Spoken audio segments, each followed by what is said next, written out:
Timnas Indonesia U23 kembali jadi runner-up di ajang Piala AFF U23 2025. Garuda Muda kembali dikalahkan Vietnam di partai final 1-0. Vietnam 3 kali berturut-turut menjadi juara di ajang ini. Berikut adalah beberapa penyebab kenapa Garuda Muda kita bisa kalah dari Vietnam. Mari kita simak.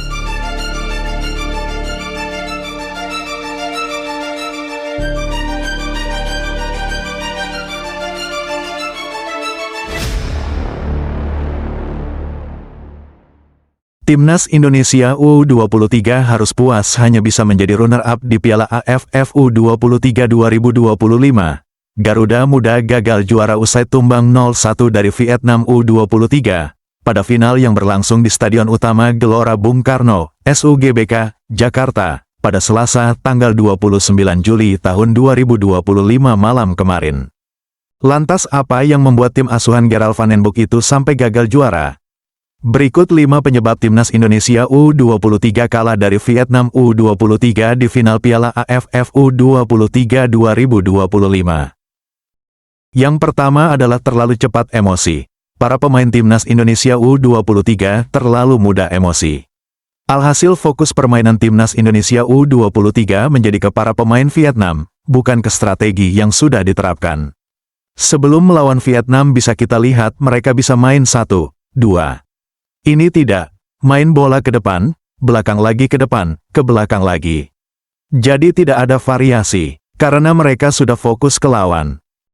Sebelum lanjut mohon bantuannya untuk like dan subscribe channel ini ya teman-teman. Terima kasih untuk yang sudah like dan subscribe, semoga diberi kesehatan dan rejeki yang barokah. Amin. Mari kita lanjutkan. Yang kedua kalah di lini tengah. Tak adanya Tony Firmansyah dan Arhan Fikri di lini tengah Garuda Muda ternyata memberikan dampak yang begitu besar untuk permainan Timnas Indonesia U23. Sebab sosok Donny Tri, Dominikus Dion, dan Robby Darwish tidak cukup untuk membuat Timnas Indonesia U23 memenangkan lini tengah permainan. Arhan Fikri sejatinya dimainkan di akhir babak kedua. Namun, waktunya tak cukup bagi Arhan Fikri untuk berbuah lebih. Yang ketiga kurang tajamnya lini depan. Akibat dari kalah di lini tengah, sisi depan Timnas Indonesia U23 kekurangan suplai bola. Alhasil, kans untuk menyerang juga kecil. Jens Raven tak bisa berbuat banyak karena bola yang diberikan minim atau sudah direbut sebelum sampai ke kakinya. Yang keempat pertahanan Vietnam kuat. Selain kalah di lini tengah, pertahanan Vietnam U23 memang sangat kuat. Terutama sang kiper, Tran Trung Kinh. Pasalnya dari 7 tembakan yang dilepaskan Timnas Indonesia U23, 2 yang shot on goal semuanya ditepis oleh Tran Trung Kinh. Yang kelima, Vietnam main efektif. Selain bertahan, Vietnam tampil begitu efektif. Tim asuhan Kim Sang-sik juga mencatatkan 7 tembakan dan 2 shot on goal.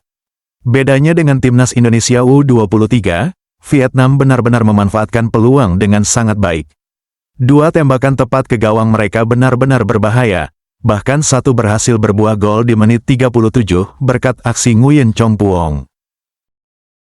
Pelatih Gerald Van den Boeck mengakui penyelesaian akhir menjadi masalah utama timnya. Kekalahan ini menjadi pelajaran penting bagi Garuda Muda. Perbaikan di lini tengah dan ketajaman lini depan akan menjadi kunci untuk menghadapi turnamen internasional berikutnya, termasuk Piala Asia U23 2026.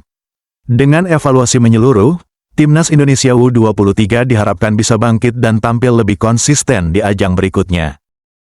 Demikian tadi berita tentang penyebab kekalahan Timnas Indonesia U23 atas Vietnam.